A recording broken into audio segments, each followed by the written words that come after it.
రండి, రాష్ట్రమంతా సంబరాలు జరుపుకుంటున్నారు, మీరు కూడా రావాలి అంటే ఈరోజు రథసప్తమి, అందరు గుళ్ళకోవడంగా ఇది మాకు ఇంపార్టెంట్ అని చెప్పి ఈరోజు సమావేశానికి గుడికి పోకుండా సమావేశానికి 11 గంటలకు హాజరు కావాలని రావాల్సిన జరిగింది. రాగానే సాగు కబర్ చల్లగా అర్జెంట్ అని చేసిపోతుండ్రు. మేము అడిగినాం ఎంతవరకు అడ్జస్ట్మెంట్, రేపా ఎల్లుండా అంటడంగా సమానం లేకుండా వెళ్ళిపోయారు. ఇదా మీరు బీసీలకు ఇచ్చే గౌరవం? ఇదా మీరు బీసీలకు ఇచ్చే గౌరవం? శాసనసభ పెడతాం, అందులో కులగణన చేస్తాం, బీసీలకు మేము గౌరవిస్తామని చెప్పేసి ఆగమేఘాల మీద పొద్దున కేబినెట్ అట, మధ్యాహ్నం 2 కులగణను మాట్లాడతారట, నిమిషం మాట్లాడి మా అమ్మానికి పోయేందుకు మేమేమన్నా అనాథలుగా గౌరవిస్తారు? మిమ్మల్ని అనాథలు మీరు మమ్మల్ని అంటే మాకు ఈరోజు ఇచ్చే గౌరవం ఇదేనా? 40-50 సంవత్సరాలు మా వెనుకబాటు కారకులు ఈ కాంగ్రెస్ పార్టీ, మళ్ళీ ఈ రోజు ఈ యొక్క అవమానం చేస్తున్నది నిజంగా చాలా బాధాకరం. ఏ ప్రొసీజర్స్ ఎక్కడ చూసినామా మనం? ఏదన్నా బిల్లు కానీ ఏదన్నా జియో కానీ కులగణన కానీ చేయాలంటే క్యాబినెట్ తీసుకొస్తుంది కమిషన్. ఆ క్యాబినెట్ లో చర్చించి ఏమైనా మోడిఫికేషన్ అమెండ్మెంట్ మాడిఫై చేసుకుని అసెంబ్లీకి తీసుకొస్తారు. ఆ బిల్లును అసెంబ్లీ అమెండ్మెంట్ ఉంటే కింద చేసుకుని దాని తర్వాత సవరణ చేసుకుని జియో ఇస్తారు. కానీ వీళ్ళేది ఉత్తమ్ కుమార్ రెడ్డి ప్రకటించడము, క్యాబినెట్ అప్రూవల్ లేదు, అసెంబ్లీ ఏమైనా మోడిఫికేషన్ లేదు, బీసీ కులగణన మేము 40% చేసాం అంటారు. మరి ఇవాళ ఒకవేళ అమెండ్మెంట్ అయిందనుకో, అది 50% అయిందనుకో, మళ్ళీ ప్రెస్ మీట్ పెంచుతావా? మళ్ళీ ప్రెస్ మీట్ పెడతావా? ఇది ఎక్కడ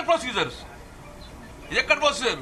క్యాబినెట్ అప్రూవల్ అయిన తర్వాత, అసెంబ్లీలో మోడిఫికేషన్ అయిన తర్వాత, అమెండ్మెంట్ అయిన తర్వాత, సవరణ ఇంప్లిమెంట్ చేసిన తర్వాత జీవో ఇస్తారు ఎప్పుడు గవర్నమెంట్. కానీ ఈ రోజు మేము 46% చేసేసినాం, రేపు ఇవాళ క్యాబినెట్ ఏం చర్చ చేస్తావు? గదే 46% చేస్తావు. ఇవాళ అమెండ్మెంట్ ఏం చేస్తావు? గదే చర్చ చేస్తావు. అంటే మీరు ఏం చేద్దాం అనుకుంటారు మమ్మల్ని?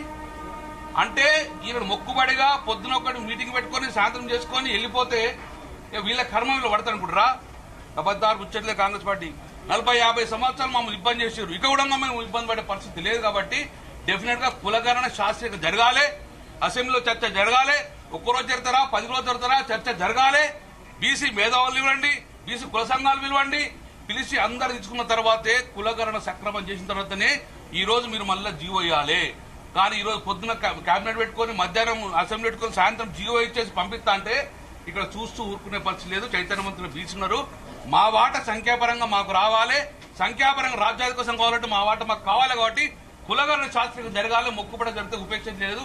మా జీవితంలో ఎప్పుడో చూడలేదండి. అసెంబ్లీ అరగంట కోసం వచ్చేసి 5 నిమిషాలు మాట్లాడుకొని ఎటోటాలు పోతుంటే ఎంత అవమానం అండి. సమాధానం చెప్పకుండా పోతారా? ఎప్పుడు పెడతారో చెప్పండి. ఎంతసేపు అసెంబ్లీ కూర్చోమంటావు? ఏం చెప్పకుండా పోతండి. ఇగో ఇది కాంగ్రెస్ పార్టీ 40-50 సంవత్సరాలు బీసీలో మోసం చేసింది, మళ్ళీ ఈ రోజు మళ్ళీ మోసం చేసింది జరుగుతుంది.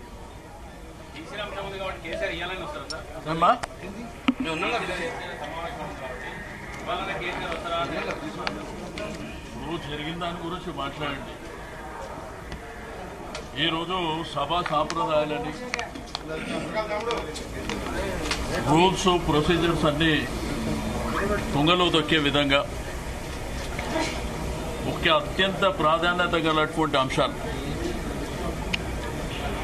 మీకు బీసీ రిజర్వేషన్ కావచ్చు, ఎస్సీ వర్గీకరణ కావచ్చు, 2 అంశాలు పెడతామని చెప్పి గడిచిన 5-6 రోజుల నుంచి మీడియాలో, పేపర్లలో మాకు కూడా టైం ఇచ్చారు. ఇవాళ 10 గంటలకు మీరు అటెండ్ కావాలని చెప్పి 11 గంటలకు. ఈరోజు తెలంగాణ సమాజం 100% ఉన్నటువంటి వెనుకబడిన తరగతులు, బడుగు బలహీన వర్గాలు, మైనారిటీలు అందరూ ఎదురు చూస్తారు. అసలు ఏమి జరుగుతుంది?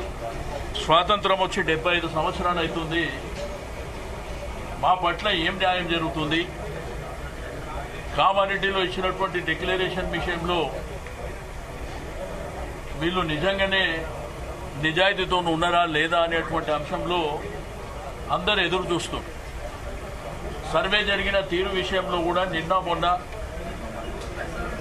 ఏదైతే బీసీ సంఘాలు కావచ్చు, బీసీ మేధావులు కావచ్చు, టీవీలలో చర్చలు కావచ్చు, సోషల్ మీడియాలో చర్చలు కావచ్చు, అందరు తీవ్రంగా మరి విమర్శ చేస్తున్నటువంటి సందర్భం. ఏది ఏమైనప్పటికీ పార్లమెంటరీ ప్రాక్టీసెస్ ప్రకారం, ఈ రోజు ఉన్నటువంటి రూల్స్ రెగ్యులేషన్స్ ప్రకారం అక్కడ లెజిస్లేచర్ అఫేర్ మినిస్టర్ గారు ఆయన స్పీకర్ గారిని అడగడం, ఇంకా క్యాబినెట్ జరుగుతుంది అనగానే స్పీకర్ గారు ఒక్క సెకండ్లో అడ్జర్న్ చేసి వెళ్ళిపోవడం అనేది అంటే మమ్మల్ని అవమానించినట్టు కాదా అని చెప్పి నేను ఈ సందర్భంగా అడుగుతా ఉన్నాను. నేను 90% ఉన్నటువంటి సమాజాన్ని మీరు ఈ విధంగా కించపరిచే విధంగా చేయడం అనేది చాలా దుర్మార్గమైనటువంటి చర్య. మీరే కదా షెడ్యూల్ ఇచ్చింది, మీరే. ఈరోజు క్యాబినెట్ అని నిన్న చేసుకునేది ఉండే, క్యాబినెట్ ఉదయం చేసుకునేది ఉండే.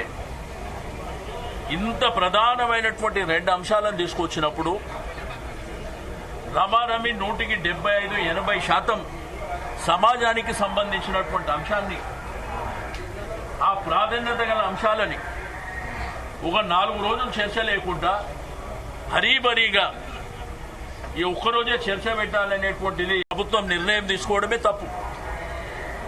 తీసుకున్న నిర్ణయాన్ని కూడా ఈ రోజు దానికి కట్టుబడిన చర్చ జరగాలి. అది లేకుండా వారు వెంటనే అడగడం ఒక్క సెకండ్లోనే. స్పీకర్ గారు కూడా ఇక్కడ ప్రధాన ప్రతిపక్ష పార్టీ కానివ్వండి, మిగిలిన సభ్యులని వాళ్ళని కూడా అడిగేది ఉండే. ఒకవేళ టైం ఓకే, మరి మా టైం కూడా అడిగేది ఉండే. వాళ్ళు ఏ టైం అంటుండ్రు, మేమేమన్నా టైం చెప్తామా, మా అభిప్రాయం ఏందో అడిగేది ఉండే.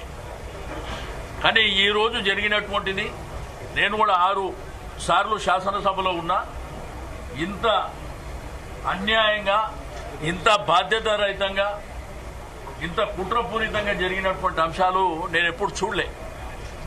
ఎందుకంటే మా సమాజం ఇప్పటికే 75 సంవత్సరాల నుంచి, అంటే స్వాతంత్రం వచ్చి 75 సంవత్సరాలు అయిపోయింది. ఈ దేశ నిర్మాణంలో, ఈ రాష్ట్ర నిర్మాణంలో, ప్రతి వ్యక్తుల, ప్రతి కుటుంబాల నిర్మాణాలలో ప్రధానమైనటువంటి భూమిక పోషించేదే ఈ బడుగు బలహీన వర్గాలు, వెనుకబడిన తరగతులు, అనగారినటువంటి ప్రజానికమే. వాళ్ళ పట్ల ఇంత అవమానకరంగా చేయడం అనేది బాధ్యత రహితం అని చెప్పి నేను ఈ సందర్భంగా తెలియజేస్తా ఉన్నాను. ఇప్పటికైనా నేను ప్రభుత్వాన్ని, మీరు చర్చ పెట్టండి 4 రోజులు. ఎందుకంటే చిన్న విషయం కాదు ఇది. ఎందుకంటే జరిగినటువంటి సర్వేలో తేలుతున్నటువంటి లెక్కల్లో అనేకమైనటువంటి అనుమానాలు ఉన్నాయి. ఆ అనుమానాలు నివృత్తి కావాల్సినటువంటి అవసరం ఉన్నది.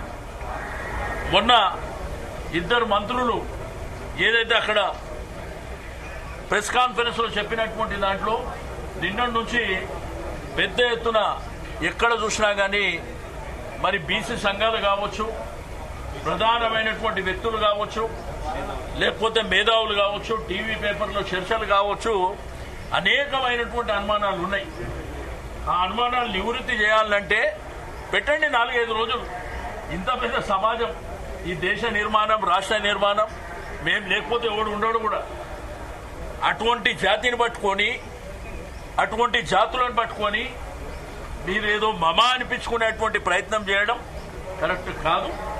ఇప్పటికైనా కానీ ఓకే, ప్రభుత్వం ఒక నిర్ణయం తీసుకుంది, క్యాబినెట్ జరగలేదు, క్యాబినెట్ అయిన తర్వాత సెషన్ పెడతామంటారు, సంతోషం. కానీ పెట్టండి, 4 రోజులు పెట్టండి. 4 రోజులు పెట్టండి.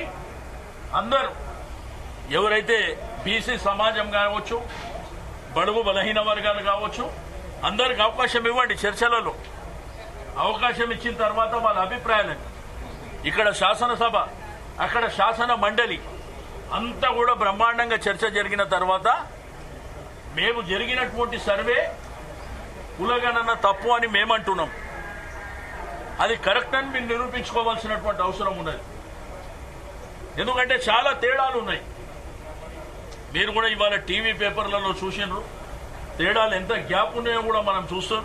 సరే, చర్చ జరిగినప్పుడు ఆ అంశాలన్నీ అక్కడ మాట్లాడతాం. కాబట్టి ఇవాళ శాసనసభలో జరిగినటువంటిది మాత్రం చాలా బాధాకరమైనటువంటి అంశం అని చెప్పి నేను ఈ సందర్భంగా తెలియజేస్తాను. సరే, ఈ మధ్యాహ్నం వాయిదా వేయడానికి సంబంధించి చెప్పలే కదా. షార్ట్ డిస్కషన్ చెప్పండి. చేయడానికి ముందే ప్లాన్ చేసుకొని కొంత సమయమే డిస్కషన్ చేయడానికి ప్లాన్. నేనేమంటున్నా, సమాజం అవేరై ఉన్నది. గడిచిన 10 సంవత్సరాల కాలంలో కేసీఆర్ గారి నాయకత్వంలో జరిగినటువంటి డెవలప్మెంట్, వెల్ఫేర్, విద్య, వైద్యం మీద చాలా వరకు ప్రజలలో ఈరోజు రైతాంగం కావచ్చు, లేకపోతే కళ్యాణ లక్ష్మి, షాదీ ముబారక్ ద్వారా లబ్ధి పొందినటువంటి అంశాలు కావచ్చు, ఆత్మగౌరవ భవనాలు కావచ్చు, ఈ విధంగా ఎడ్యుకేషన్ రంగంలో కూడా చాలా మార్పులు తీసుకొని వచ్చారు. కాబట్టి ప్రజలు అవేరే ఉన్నారు. ఈ సమాజం ఒకటి మాత్రం నేను చెప్పదలుచుకుంది ఒకటే,